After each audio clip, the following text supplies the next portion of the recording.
alimentação nesse período aí de viagem, carnaval, todo mundo no preparativo. Nós vamos conversar agora com Ramine Almeida, que é nutricionista e mestre em alimentos e saúde pelo UFMG. Bom, primeiro, como planejar refeições saudáveis durante viagens longas para quem está programando viagem de carnaval, Ramine?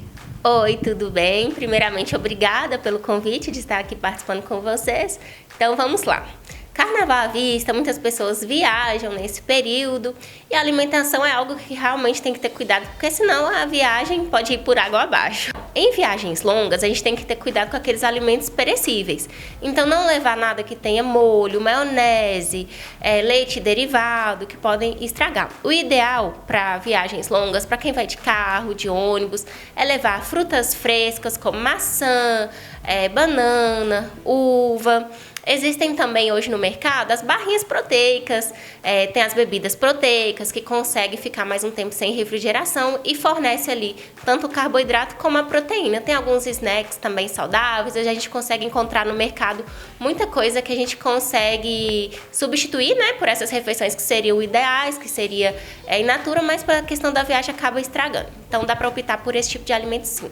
A dieta não tira férias, né? Nem descanso. Então, como manter uma alimentação equilibrada ao comer aí em restaurantes durante essa viagem? Sim, dá para manter sim a dieta, embora tenha algumas coisinhas ali que vai sair, mas o básico funciona. Então, o que é? Optar por principalmente legumes cozidos, evitar um pouco as saladas cruas, porque a gente não sabe a procedência, evitar fritura, molhos que a gente não sabe também como foi preparado, quanto tempo está ali. Tropeiro também, eu falo para os pacientes evitar, porque é um tipo de feijão no geral, é um tipo de alimento que perde fácil. Então, por exemplo, na maioria dos restaurantes serve uma carne assada, ali você pode optar por sem gordura, um arrozinho mais seco, legumes cozidos. Esses não tem erro. Porque tem a questão dos problemas gastrointestinais, né? E tem as comidas típicas de outros estados. Sim, a gente tem que ter cuidado com isso, porque muitas vezes a gente não está acostumado com o tempero de outras regiões. Então, quando a gente não conhece como foi preparado, que tipo de condimento foi utilizado, se a gente tem ou não intolerância, tem que ir muito devagar, experimentar novas comidas. Se possível, pergunte mesmo ao garçom como é que foi preparado, utilizou algum óleo diferente. Por exemplo, o pessoal que vai para Bahia, a gente é acostumado a ter um pouquinho de reação ali com óleo de dendê. Então, a gente, obtendo essa informação prévia, evita uma surpresa desagradável. Alimentos vendidos por ambulantes em locais turísticos, um tema polêmico. Sim, muito polêmico, porque a gente sabe que aquele pessoal está ali trabalhando, eles precisam da renda e é o turismo que gera a renda deles. Então, existem alguns tipos de alimento que tudo bem a gente consumir, por exemplo, uma pipoca, um açaí, sucos mesmo industrializados que eles vendem. Agora, tem alguns tipos de alimentos que são suscetíveis mesmo a perder mais rápido. Então, esses alimentos que a gente sabe que precisa estar bem conservado, numa temperatura, então esse tipo de alimento a gente não pode consumir. Peixes, camarão, queijo também que o pessoal costuma consumir. Um amendoinzinho é ok. Alimentos assim que a gente sabe que não são perecíveis, ok. Mas esses outros tipos de alimento que a gente deve consumir quente, não arrisquem. Existem alguns alimentos que hoje a gente encontra no mercado que são zero. Por exemplo, zero açúcar, zero gordura. Por exemplo, salgadinhos assados. Existem, como eu falei, as barrinhas proteicas. Existem as bebidas proteicas. Tem as frutinhas secas, mas tomem cuidado, porque frutas secas elas são calóricas. Não exagerando na quantidade, são snacks que dá para poder consumir sim. Agora tem gente que viaja e esquece de hidratar adequadamente. Como manter aí essa hidratação? É verdade. Muitas vezes as pessoas focam só em comer, beber bebida alcoólica e esquecem da desidratação. Então, o ideal é manter ali, fazer aquele cálculo. Nessas circunstâncias de locais mais quentes, 45 ml por quilo de peso, mas aí dá para poder ir intercalando, por exemplo, com água mineral, com água de coco, com suco natural, que aí intercala principalmente com bebida alcoólica, para evitar a desidratação e maiores consequências desagradáveis que vai acabar interrompendo a viagem. Agora, quais as estratégias aí que ajudam a evitar excessos alimentares durante viagens de lazer? Perfeito. Muitas pessoas acabam chutando o balde. Eu gosto de orientar meus pacientes o seguinte: existem alimentos que são para a saciedade e existem alimentos que são para nos satisfazer. Então, por exemplo, de manhã, tá no hotel, não tem jeito. Tem aqueles alimentos, por exemplo, bolo recheado, biscoito, coisas mais calóricas. Então, se você acordou com fome e já vai nesse tipo de alimento, a chance de exagerar é grande. Então, comece pelo que sacia, por exemplo, ovos mexidos, frutas, iogurte, sucos naturais. E depois você vai para esse, porque realmente a culinária faz parte também do turismo. Então, a gente quer experimentar. Mas primeiro vai no básico, faz o básico primeiro. E aí depois, quando você for experimentar algo mais calórico, você já vai estar saciado, meio caminho andado, você não vai exagerar. Muitas pessoas que sofrem com alergias, intolerâncias e às vezes nem sabiam disso. É um risco ao viajar. Principalmente frutos do mar, nessas cidades praianas. Então, por exemplo, se você nunca experimentou um camarão, nunca experimentou algum tipo de fruto do mar, não sabe se tem alergia, o ideal é você experimentar antes de ir, para chegar lá você curtir. Agora, deixar para experimentar um alimento novo que você nunca consumiu em viagem é mais arriscado.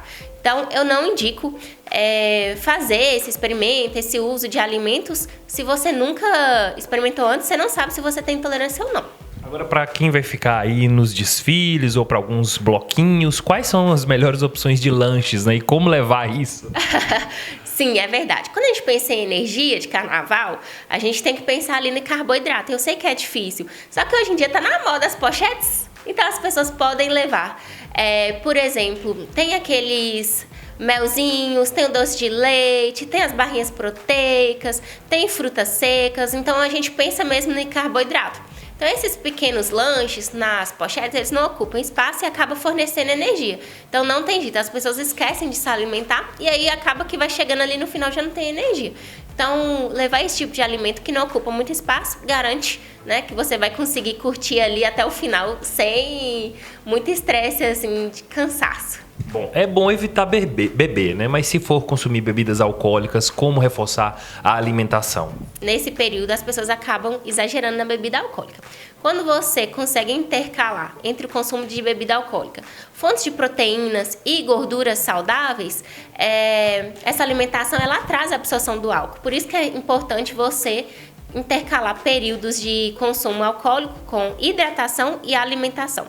Então, por exemplo, levar fontes boas de gordura, castanhas, uva passa entra também como carboidrato. Então, tendo ali um mix entre a ingestão da bebida, ajuda também a reduzir essa absorção e a ressaca. Agora, quais são os sinais de intoxicação alimentar e como preveni-las em festas ao ar livre? Sim, principalmente enjoo, cólicas intestinais, vai ter ali uma diarreia, vai causar vômito. Se você tem esse sintoma, já tem que ligar o alerta que pode ter sim tido uma infecção intestinal. Se for tardando, por exemplo, 3 dias, é interessante também procurar um posto de saúde. Não esqueça da hidratação, então procurar uma água de coco, um soro para poder ingerir e evitar, como a gente já falou anteriormente, evitar consumir alimentos que você não sabe a procedência duvidosa. Então, molho principalmente, que costumam dar essa infecção, leites no geral, por exemplo, queijos, iogurtes que acabam azedando ali. Então, o ideal são frutas frescas, alimentos secos, assados, fuja dos molhos, condimentos. Ok, quais alimentos que ajudam a manter o pique em dias de folia? Então, é importante não negligenciar as refeições principais. Então, por exemplo, de manhã, comer um pão com ovo, um pão com carne, um pão com frango, precisa de uma refeição completa. No almoço, tentar também comer ali um arroz, uma carne assada, legumes. Nos intervalos, ingerir frutas, sucos naturais. Isso aí garante que o folião aproveite bem, com saúde, disposição à festa. Então, dicas importantes aqui para quem vai curtir o carnaval, para quem vai fazer uma viagem, fazer a festa, mas com muita responsabilidade, cuidando da alimentação e da saúde para não ter problema. Isso mesmo, perfeito. Tendo esse cuidado, eu tenho certeza que vocês vão curtir bem o carnaval e, de quebra, também não estragar ali o resultado que vocês tentaram na academia para chegar ali com shape. Dá para curtir sem exagero.